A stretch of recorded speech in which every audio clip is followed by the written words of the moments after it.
So over the past 5 weeks or so, we've been looking at the Buddhist path in different ways. So we started off by looking at the path of regular and the path of irregular steps.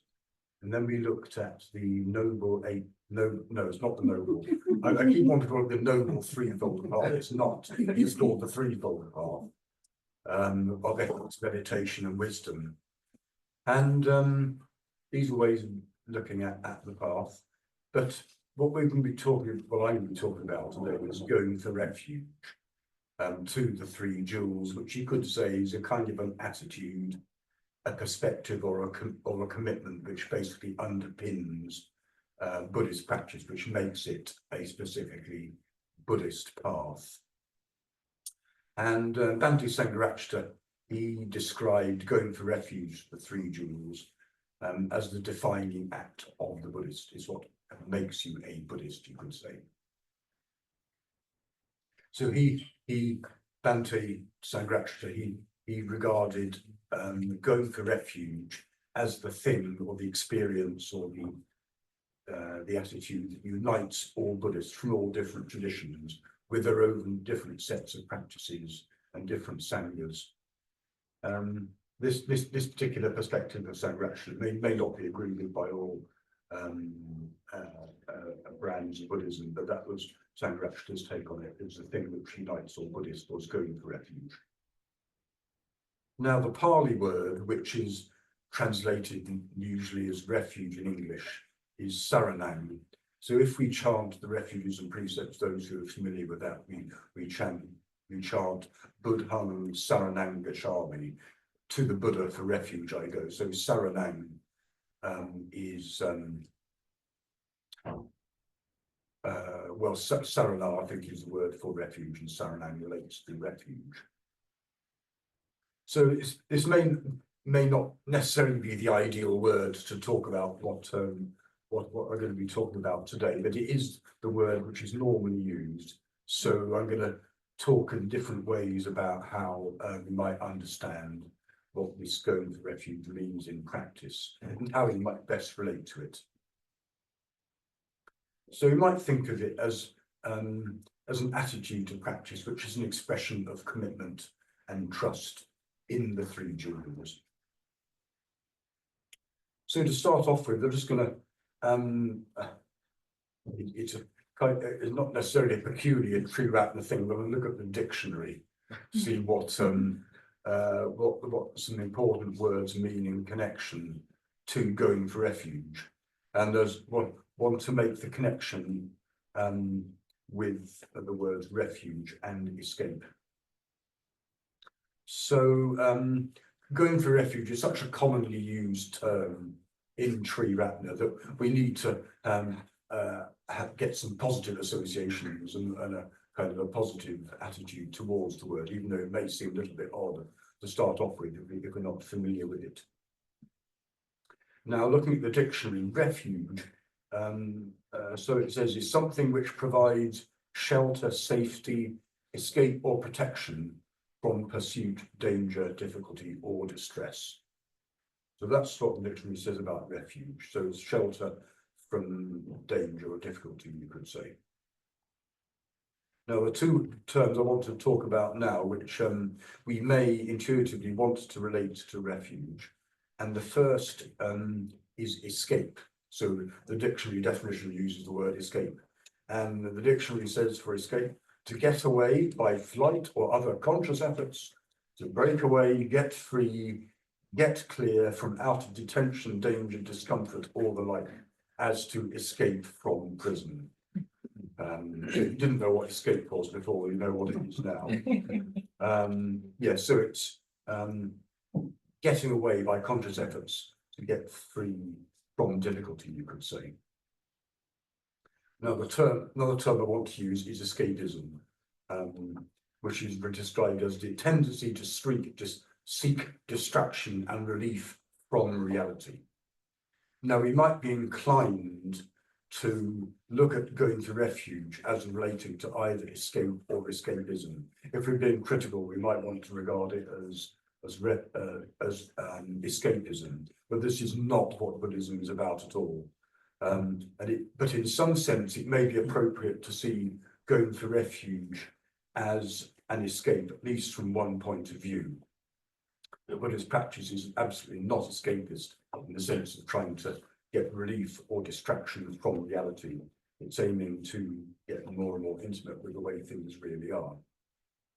But in terms of using the term and using the word escape, we could say we're aiming to escape from a lower state of consciousness and escaping to a higher level of consciousness, because we regard the lower level of consciousness as limiting and something we want to get free from. And when the Buddha gave similes about what enlightenment was like, he described it as like escaping from prison, having your debts paid off, or having set down some heavy burdens. And these all point to the sense of freedom which enlightenment appears to entail. Now, full escape from distress and difficulty is only really achieved with enlightenment. But my experience is that you can achieve a measure of escape by going for refuge to the three jewels, sort of moving bit by bit to a somewhat higher level of consciousness. So, for example, if we're deeply engaged in meditation and really enjoying getting on with that, then, for example, we might say that our troubles at least are forgotten for the time being. So we've managed to escape from those troubles. We may have a problem with meditation, that's another thing. But at least we may get away from the kind of the troubles of everyday life. And if we're in a difficult situation which we need to respond to, if we're able to get the resources to respond skillfully, then the difficulty of the situation starts to reduce. So you could say by going for refuge from the Dharma to skillful activity, skillful ethical activity, we might say that difficulty is reduced in the moment.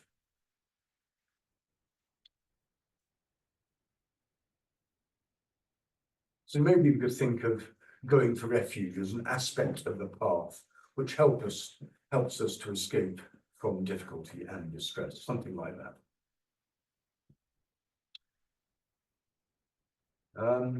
So now I want to talk about going for refuge, not to the Buddha, Dharma and the Sangha. Now, and then using the term going for refuge is normally used in relation to the ideals of Buddhism, that is the Buddha, Dharma and the Sangha. But we could very reasonably say that we've been going for refuge to things for a very, very long time, but we just haven't been going for refuge to things which are the most helpful.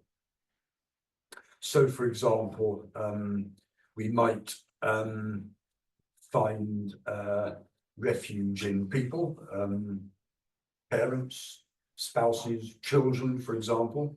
I'm sure I went for refuge to my parents and to my twin brother, seeing their love as unconditional. So people are one thing we might go for refuge to. But other things like partners, career, friends, achievements, successes, views about ourselves and others. So these are all things which we probably, to some degree, to a greater or lesser degree, have placed our reliance on as things or people which will give us what we want, or at least so we fondly imagine. Because we probably haven't, and it's probably only when we start really exploring our life in quite a deep way that we can start to see what we have been doing, and maybe what we've been doing has not been ideal.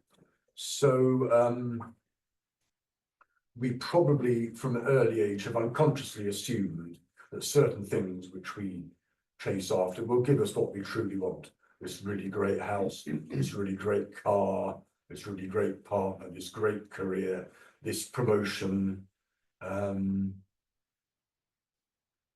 these are all kinds of things that you've probably chased after in the past, with the idea that they will ultimately deliver what we really wanted from life.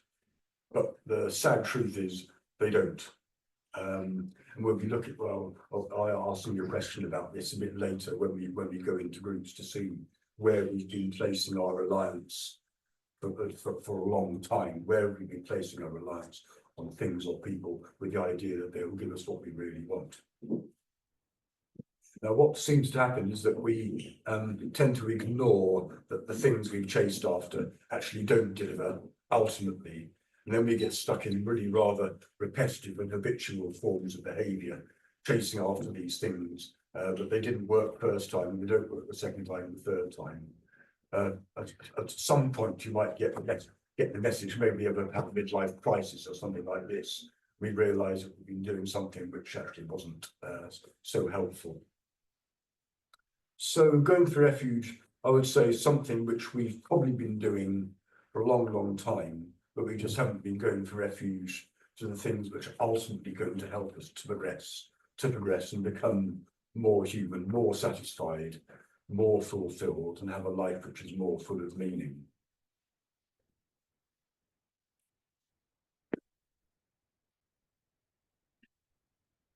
Yeah, so I'll just, it's hardly dirty laundry, but I'll just mention some of the things which I reckon I've been going through refuge to in the past. As I said, my family members.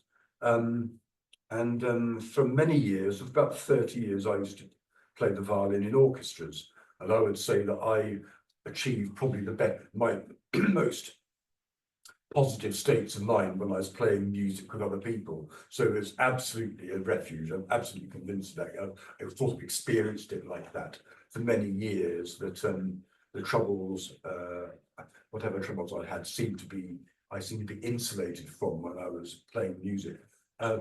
Probably because I was basically in a more emotionally positive state of mind. So actually, as refuges go, not too bad, but still not quite Buddha, Dharma or Sangha. Although you could argue that that an orchestra at its best is something like a Sangha. It's a spiritual community trying to bring something beauty into the world. Now I've been sort of passionate about jazz since I was about 18. And I definitely had an addiction of buying jazz CDs, that I really wanted to find the ultimate jazz CD. Funny enough, never quite found it. Kind of Blue by Miles Davis gets pretty close, but none of them actually really delivered the ultimate experience I was looking for. And I was in a very, very addictive behaviour. My Saturday would be going to Manchester or somewhere to try and find some great CDs. I played a lot of sports, and definitely had a kind of a refuge in them. And I've been a very keen cook for about 30 years, well, no, how many years? About 40 years, trying to find the perfect meal, the perfect recipe, something to give me ultimate satisfaction and delight. Never quite happened.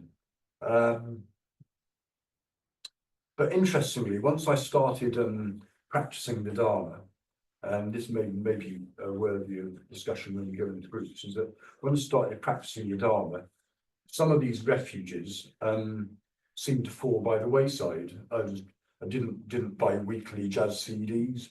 I stopped playing sport, and actually probably an important thing here to mention is certainly on my case. Well, it was probably the death of my parents about 25 years ago, which allowed me to start to explore spirituality. And what I'm coming to the view now is that as if my parents, having passed away, there was something like a refuge gap.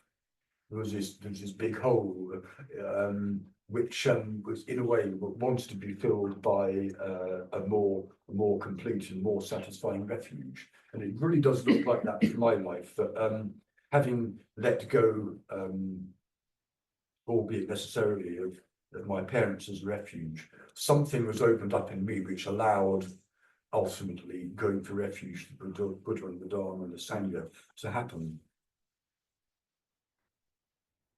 So what we could say is that in the Buddhist path, we're aiming to move from going for refuge to mundane, not ultimately fulfilling things, and little bit by little bit letting go of those refuges, and then moving more towards the true refuges, the Buddha, Dharma, and the Sangha.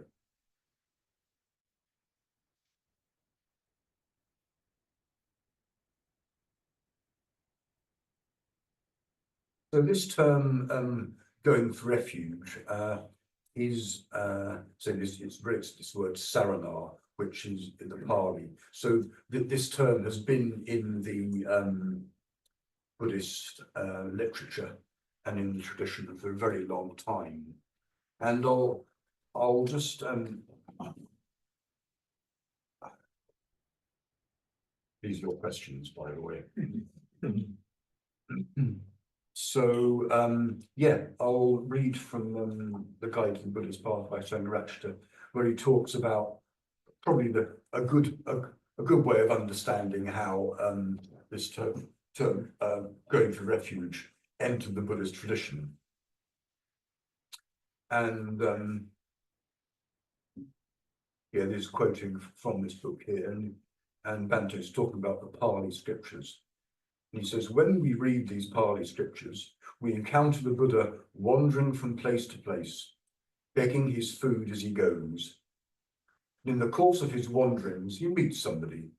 He may be a Brahmin priest, or a farmer, or a young man about town, or a wandering ascetic, or a housewife, or a prince.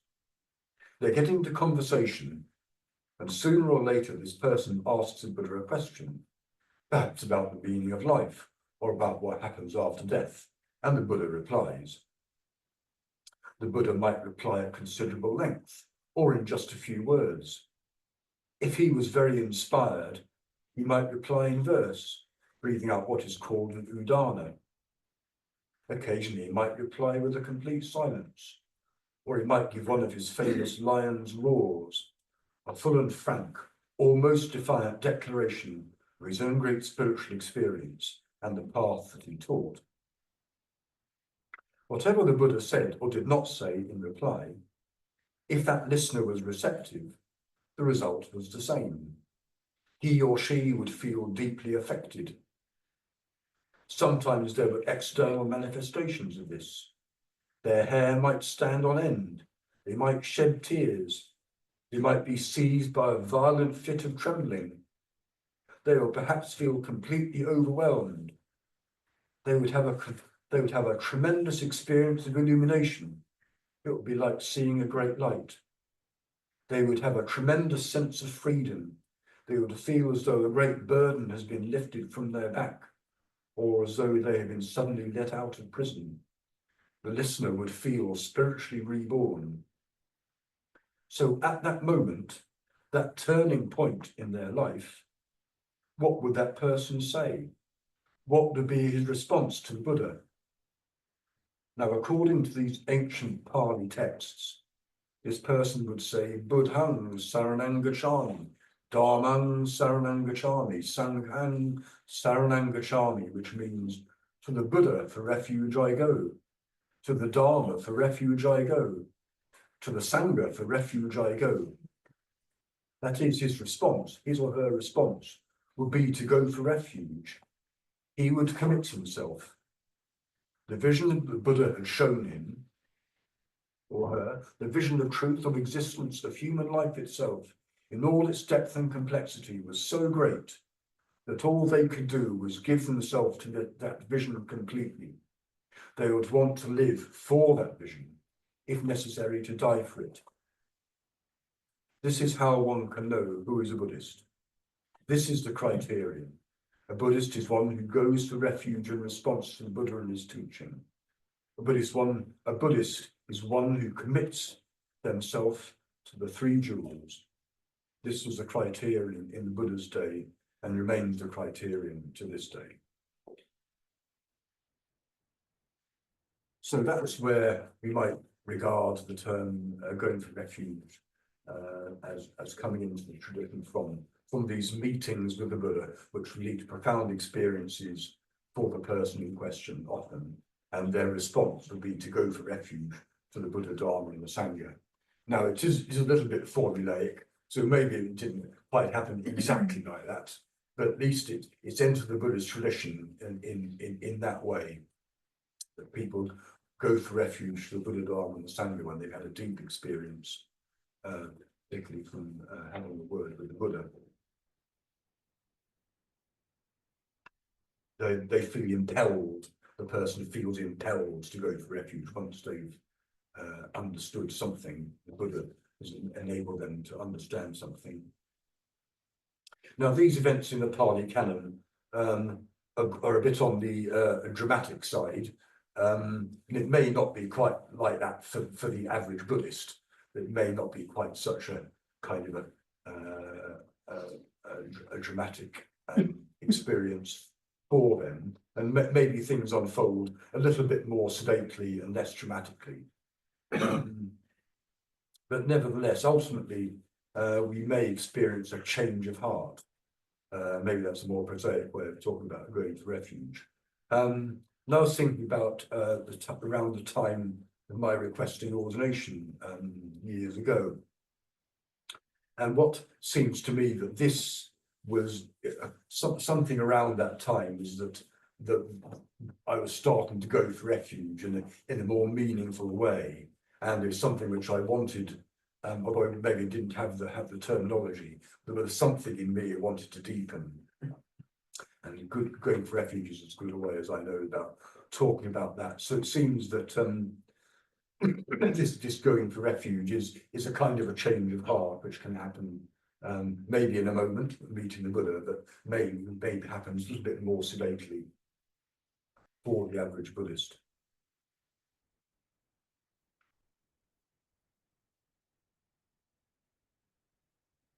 So going for refuge, committing oneself to the three jewels, what does this look like? So we might, I think often, particularly in True Atma, the term commitment has been used as a kind of a useful way of understanding what going for refuge is really talking about. Maybe we could use the term reliance as well. Commitment and reliance. We can sort of, at some level, equate to going for refuge. So going for refuge, we can say, means being committed to the three jewels, the Buddha, the Dharma, and the Sangha, in a way which is there's quite a strong element of heartfeltness to it. There's a wholeheartedness to it. So maybe looking at the different jewels in turn and what going for refuge to those jewels might look like. And I'm taking my cue from Sangharashta here. And he talks in terms of the Buddha jewels. Being committed to the Buddha jewel means committing oneself to the state of Buddhahood as an ideal for oneself and in principle for all beings. One has the perspective that Buddhahood, as embodied in the historical Buddha, is the highest conceivable state of human development. Also, one sees this ideal as a practical ideal for all humans, and one devotes one's energies to achieving this ideal. Now, of course, in the early days of our Buddhist career, that might sound a little bit beyond us. But nevertheless, it seems to me that although we don't really know that Buddhahood is the highest thing, the highest state of a human being, and we don't really know if it's a practical ideal for all human beings, including ourselves, nevertheless, we seem to have some sort of intuition which makes us start to behave in ways which suggest that we do sort of understand this at some level. Of course, we don't know it truly, but there's something intuitive. We have a kind of an intuitive understanding that there's something in this Buddhahood. This Buddhahood. In this Buddhahood. Now, so forget about that. So what I think my relation to the Buddha, again, getting rather me-centric, talking about going for refuge to the Buddha, for me, I think it arose early on out of a result of a number of inspiring meditation experiences. What I'm understanding now is that, and I think I had this perspective at the time, that I didn't know what the mind is capable of, and I started to see that the mind was capable of more than I knew. And then if it can experience this, I thought it was like this, it can experience this, it can experience this, and it can also experience this. Well, maybe I can experience enlightenment. It's kind of a logical, a semi-logical kind of deduction that, well, why not? You know, if it's already, the mind is more capable than I thought, maybe it's truly more capable. And I think that was when I wrote my ordination request for Pavloka Retreat Centre. I think it was along these lines that I sort of started to intuit that maybe Buddhahood or enlightenment is a possibility even for somebody like me, because I could see that the mind was already capable of more than I thought. So why not extend that through the imagination to enlightenment? Now, talking about the Dharma jewel, so being committed to the Dharma jewel means something like following the path in a committed way in order to achieve or realize the goal of nirvana or enlightenment. Now, many people come to Buddhism to become less stressed, to become more contented, more calm. They may not be that concerned about reaching the lofty goal of nirvana. They just wish to become a healthy, happy human being, which is no small thing in itself, let's face it. So how might we relate this for going to refuge? Well, if we look at becoming a healthy, happy human being, the ultimate healthy, happy human being is the state of enlightenment. So it does seem to me that there is a glimmer, there's a reflection of going for refuge to the Buddha, you could say, in kind of a what seemed like a more ordinary aspiration to become a healthy, happy human being. Because ultimately, we could think of this in terms as being a reflection of becoming a truly healthy, happy human being, becoming an enlightened human being.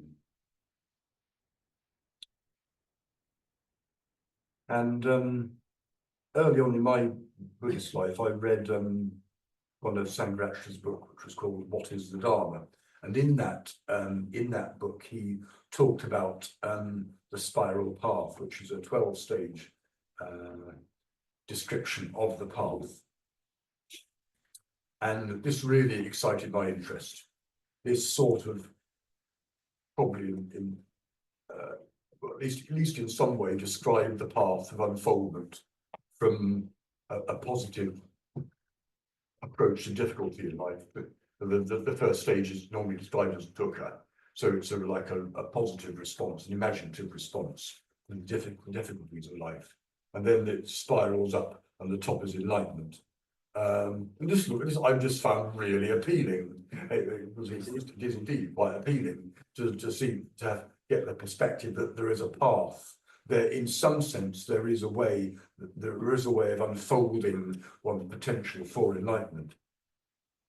And this struck me really strongly. And I think around that time there was some sort of inner commitment to, well, the path. I want to follow that path. Now, moving on to the Sangha jewel. So this means committing oneself to friendships, to meaningful communication, not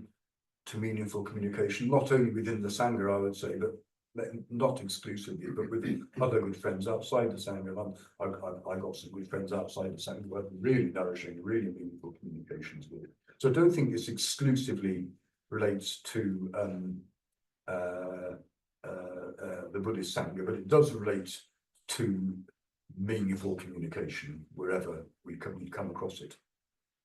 Now, it's probably more likely that we're going to encounter this deeply meaningful communication within the Sangha with people who have a similar spiritual aspiration. So we might talk about the Sangha jewel as manifesting in different ways in relation to those who are more spiritually advanced than us, those on a similar level, and those who are less experienced. And in the ideal, we would be radically open and receptive to those who are more advanced than we are, those who've got something to say, so that we can benefit from their spiritual influence. So we might talk about going for refuge in those terms, being radically open to people who've got something useful, potentially useful to say to us. And then there's the Sangha Jewel at more or less our level, where there's a lot of sharing of our respective lives, giving support and encouragement at times. And then with those with somewhat less experience than us, the role might be to be quite a lot in terms of support and encouragement and even guidance at times. So all these may be aspects of going for refuge to the Sangha Jewel.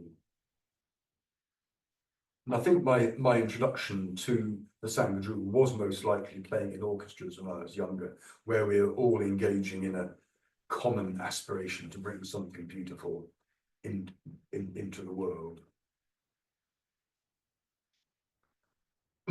Now, thinking about what one of the Sanghas function, we could say that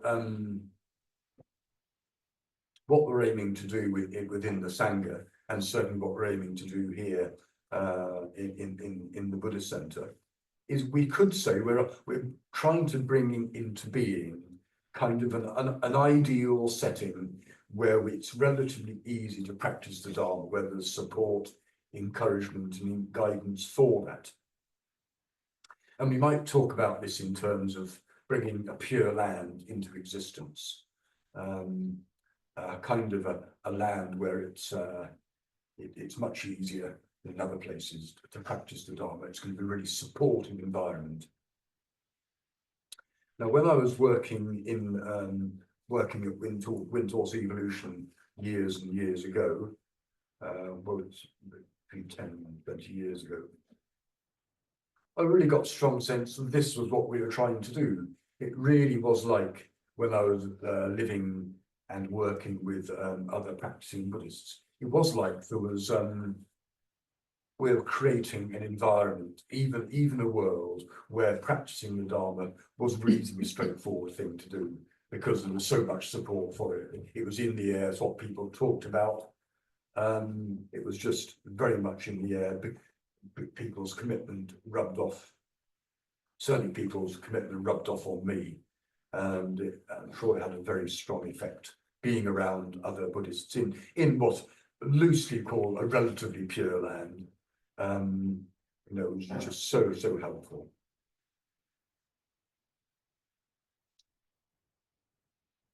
So that was a bit about going for refuge to the three jewels one by one. And now I want to talk about something which is often said in True Latin circles, and I very much agree with it, is that going for refuge is not taught, it's caught. You catch the spirit of going for refuge from other practicing Buddhists. So you can't really, I'm not teaching you going for refuge by sitting here spouting about going for refuge, because you have to catch it from people. It's from other Buddhists that we get the sense of the spirit of Dharma practice. So this makes it really important. If you take this perspective, it's really important that we spend plenty of time with other practicing Buddhists, so that we're able to catch the spirit of their practice, and this will be very helpful for us.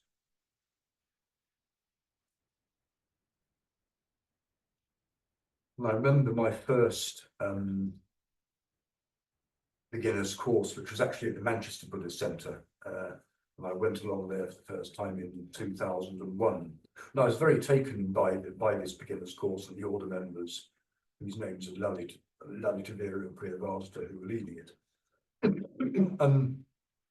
They had something, and they had something that I wanted. I didn't know what it was at the time, but looking back with years and years of hindsight, I realised now that what they had was going for refuge. That's what they were embodying when they were up there, up front, leading this course. They had a passionate engagement with the Dharma, and they had good communication skills and able to listen to what people and me had to say, and doing it in a skillful way. So that they struck me very strongly. I'm now seeing this as they were embodying going for refuge. This is what I needed to grow and develop.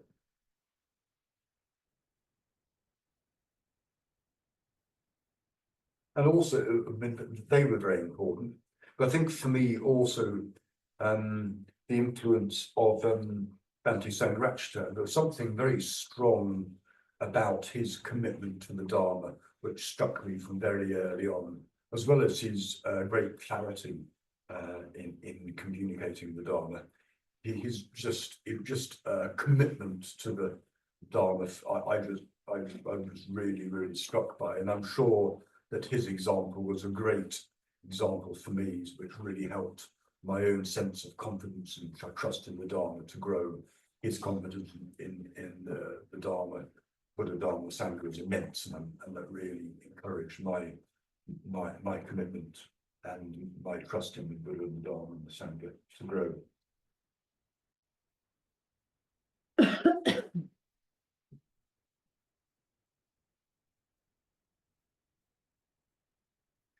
So I'm coming to think now that going for refuge is actually not purely a personal thing. It's more like something like a communal tide towards awakening, which we partake of to varying degrees as we progress along the path. Now, the last thing I want to mention is a particular teaching which is distinctive to Bhante Sangharakshita. When years ago, I can't remember when he'd done this, maybe it's in the 70s or 80s, I don't know exactly, but he defined a number of different levels of going for refuge. Because for him, going for refuge is such an important theme, and he had his own teaching on different levels of it. And there are 5 of these, and the first one he described as ethnic going for refuge. So this is when we may be born into a Buddhist culture, and maybe we observe some of the forms of Buddhist culture, but we don't make any serious efforts to grow and develop. Our commitment is purely ethnic, you could say. Then once we start to practice more seriously, Bhante Sangharakshita talked in terms of a provisional going for refuge. So Buddhist practice is not quite yet central in our lives, but we definitely see ourselves as Buddhist, and we're definitely seeing the Buddha and the Dharma as something which is going to help us to grow and develop on the Buddhist path, and we can place a degree of reliance on those ideals. And then Bhante defined the term effective going for refuge, and he described this as the level of an order member, the going for refuge of an order member. So going for refuge is at this level, and it's effective in our life at promoting transformation, and our life is now centered around going for refuge, the Buddha, the Dharma, and the Sangha. Then there are levels above that, which he described as a real going for refuge, which is a level of someone who's gained insight that they can't backtrack. It's only forward from then on. Then ultimately, at awakening, he describes this as absolute going for refuge when you have become the refuge yourself. So this is one way of looking at the path through the lens, going for refuge at different levels.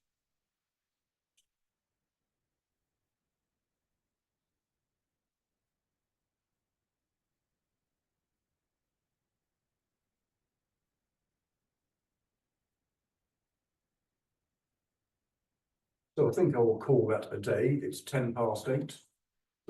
I've been very good, very indeed, at the right time.